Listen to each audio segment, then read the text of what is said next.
Sa unang tagpo, ipinakita ang isang atletang si Eric Carson. Kamakailan lamang ay nagwagi sa paligsahan. Kitang-kita ang hirap ng laban sa mga marka sa kanyang mukha. Sa pagkakataong ito, nagtungo siya sa isang strip club kasama ang kaniyang mga kaibigang reporter, sina Judith at Marianne. Sa kanilang pag-uusap, nabatid na naghahanap sila sa nawawalang kapatid ni Eric na si Roy, na ngayon nagtatago at inaakalang wala na. Nag-insist ang dalawang babae na suriin ang lugar, subalit pinigil sila ni Eric. Pinili niyang mag-isa, anyay hindi nararapat na sila'y isa lang sa ganitong panganib.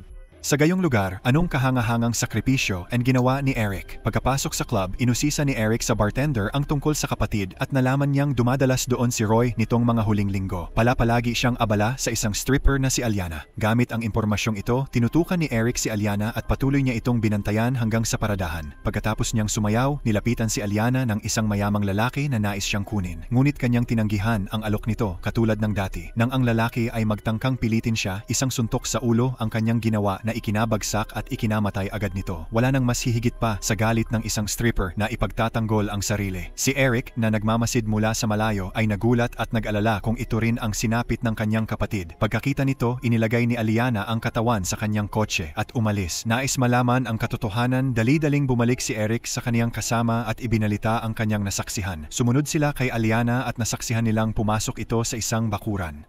Kahit may agam-agam, nagdesisyon ang tatlong magungusisa sa loob para matagpuan si Roy. Dinala naman ni Aliana ang katawan kay Pac, may-ari ng lupain. Sa pagkakita ng bangkay sa kanyang sasakyan, inirereklamo ni Pac na kailangan nila ng babae, subalit tanging tugon ni Aliana na walang anuman ang dapat ikabahala sapagkat may ilang sumusunod sa kanya mula sa club. Sa kasabay na kilos, taimtim na nakapasok sina Eric at ang kaniyang magkaibigan sa gate patungo sa isang bahaging mukhang delikado. Sa kanilang paglusob, damang-dama nila ang tensyon at kaya nagmungkahi si Judith na maghintay na lang hanggang madaling araw.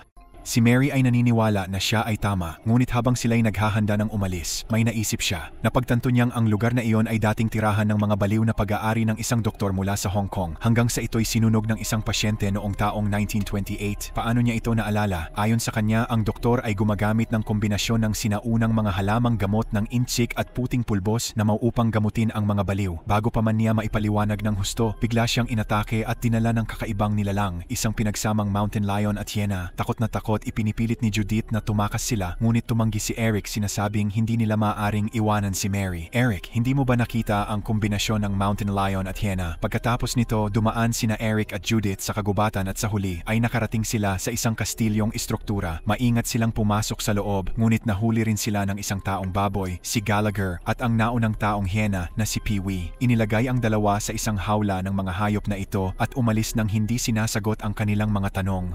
Pagkatapos ay nagtungo sila sa isa pang silid kung saan natuklasan nila si Dr. Moreau na sinusuri ang katawan na dala ni Aliana.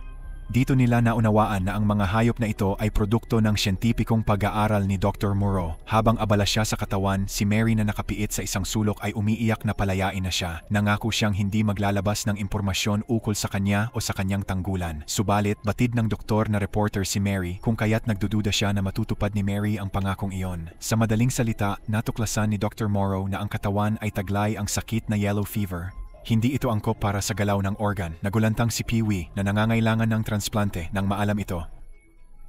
Kanyang kinontra ang doktor dala ng puot. Sa desperadong hakbang na maligtas ang sarili, sumang-ayon siyang pabayaang mailabas ng hyena tao ang kanyang dugo kay Mary. Sa kasunod na tagpo, isinama ni Aliana si Eric sa kanyang kwarto, inutusan siyang hubarin ang kanyang kasuotan. Inusisa ni Eric kung balak din siyang patayin ni Aliana gaya ng naunang biktima, na sinagot naman niyang hindi basta't siya ay sumunod.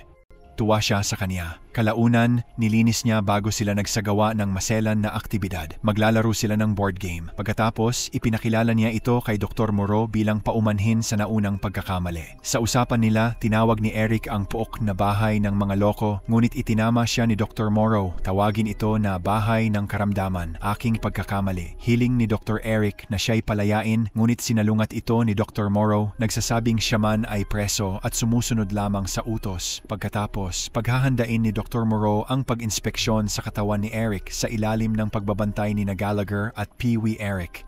Bilang boksingero, nagbabala siya ng suntok kung lalapitan, subalit sinabi ng manggagamot na galit sa katawan niya'y itataboy ang mga nilalang. Sa mabilis na pagsusuri, natukoy niya na si Eric ay isang malusog na individual na hinanap niya. Natuwa siya ng sobra dahil malapit na ang kanyang nilikha na mabuo. Ibinunyag na si Dr. Moreau ay abala sa ebolusyon, nagsisiyasat kung paano nagkakaroon ng biolohikal na pagkakaiba-iba ang bawat species. Giit niya, kung ang tao nag-ugat sa hayop, posible ang hayop maging tao. Gago ka, ngunit naisalba mo ako roon, Doc. Sa paghahanap niya ng pangwakas na bantay, kanyang mga nilikha ay malakas ngunit hindi sapat ang talino. Binanggit ni Dr. Moreau na sa South Seas laboratorio niya nagsimula kasama si Park. Nilikha nila ang halos humanong mga nilalang na maalam na mga lingkod o hunter sa mundo. Sanayin sa anumang sining o gampanin, ngunit sa kanilang pagtangos sa pagkatao, naging mas matigas. Noong unay sumunod sa disiplina, kinalaunay rebelde. Hinuli siya at dinala dito sa lumang Fox Estate. Layunin niya ngayon ay magpunyagi hanggang sa tuluyan nilang tanggapin ang anyong tao. Ipinahayag rin ni Dr. Moreau na si Aliana ay natatanging obra niya ngunit di pa lubos na tao. Baka ang anak niya mahirap maging panghuli sa kadena. Nang magising si Eric, siya'y tumama, bumagsak at binalik sa selda kasama Judith.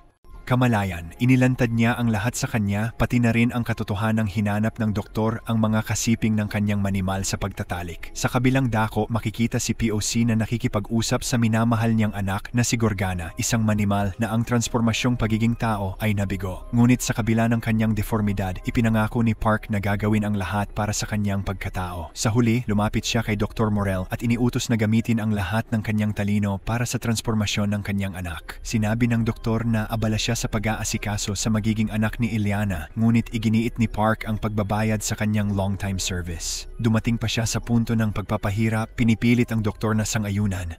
Kasunod nito, tinawag ni Gallagher si Judith para sa pribadong pag-uusap. Dinala niya si Judith sa kwarto ni Gorgonas. Nagulantang si Judith, ipinaalam sa kanya ng pigman na balak gamitin ni Dr. Moreau ang kanyang mga parte para maging tao si Gorgonia. Labis na kinabahan si Judith, ngunit sinubukan niyang hikayatin si Gallagher na palayain siya. Sumang-ayon si Gallagher may kondisyon. Mag-alis siya ng damit at ipakita sa kanya ang kanyang katawan. Sa pagnanais makatakas, naghubad si Judith, ngunit sa kanyang panghihinayang, humalakhak lang si Gallagher. Ito'y joke lamang. Bigla siyang hinila ni Pee-wee mula sa likuran at dinala si Judith sa bodega para sa operasyon. Sa katapusan, binisita ni Gallagher ang kwarto ni Aliana at nadatnan itong hubad sa kama. Nang subukan niyang makipag-usap, tinaboy siya nito, di gusto ang panghihimasok. Nagalit si Gallagher at nagbaling ng galit kay Eric. Kinaladkad ni Pigman palabas at ikinulong sa hagdan bago simulan ang pagpapahirap.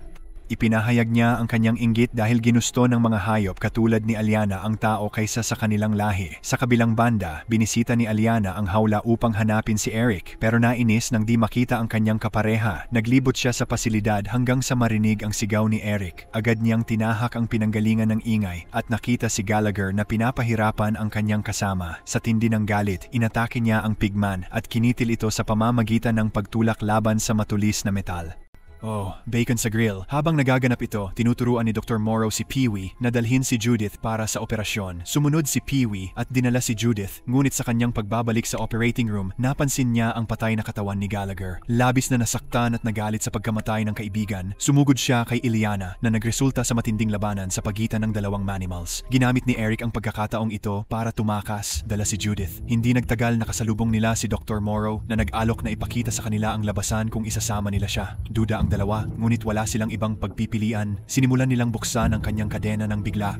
Dumating si Hawk at tinutukan sila ng baril. Pero matalinong hinablot ni Doktor ang bote ng acid at inihagis ito kay Gorgonia na ikinamatay niya. Ito'y ikinapighati ni Pock sa pagkawala ng kanyang anak habang silang tatlo ay tumakas. Samantala, pinabagsak ni Pee-wee si Iliana at dinala ang katawan ng kaibigan patungo kay Pock. Habang silang dalawa ay nagluluksa, bumangon at lumapit si Iliana sa kanila. Lalong nagalit nang malaman na tumakas si Eric. Ngayon na pareho na silang may layunin na pigilan ang mga tao, dali-dali silang humabol palabas. Ipinakita ni Dr. Moreau kina Eric at Judith ang daan patungong pangunahing daan habang siya'y nagpasyang harangin ang mga humahabol para bigyan sila ng oras. Ngunit hindi nagtagal pagkatapos nilang maghiwalay, si Dr. Moreau ay nahuli ni POC na tinutukan siya ng baril.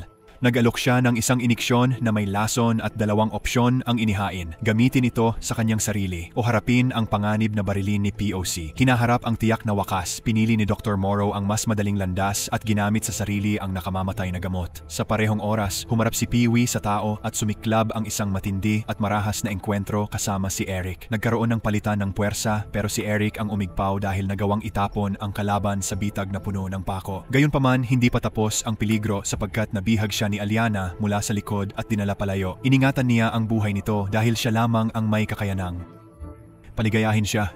Ang husay mo sa kama, tao, itatago kita. Isipin na lang na na-spare ka ng isang mutant dahil ganun kalakas ang iyong Sa yugtong ito, may naiisip na plano si Eric. Nangako siyang hindi siya hihiwalay kay Eliana kung papayag ito na pakawalan si Judith na walang kapahamakan. Agad na sumang-ayon si Eliana at sabay nilang hinanap si Judith. Nadakip si Judith ng POC na ginapos siya sa isang stretcher at dinala pabalik sa silid operasyon. Sa pagkawala ni Dr. Morrow, nagdesisyon siyang ituloy ang transformation procedure ng mag-isa. Subalit bago niya mapasimulan ang pag-administer ng hindi pa nalalamang gamot kay Judith, dumating sina Eric at De Leona at agad na ineliminate siya sa pamamagitan ng isang hiwa sa kanyang leeg. Sa di inaasahang pagbabago ng sitwasyon, kinuha ni Eric ang shotgun na naiwan ni Pox at hinarap si Aliana na itinututok ang armas sa kanya. Nirelease niya si Judith at saka sila nakatakas mula sa lugar. Sa wakas, naabot nila ang exit gate, ngunit bigla silang inatake ni Aliana sa huli. Sa pagkakataong ito, si Judith ang kumuha ng shotgun at pinaputukan ng nakakatakot na nilalang na nagwakas sa kanyang buhay. Sa dulo ng eksena, makikita si Eric na nagpapalipas sa strip club habang nakamasid. Magdagdag ng bagong mananayaw sa strip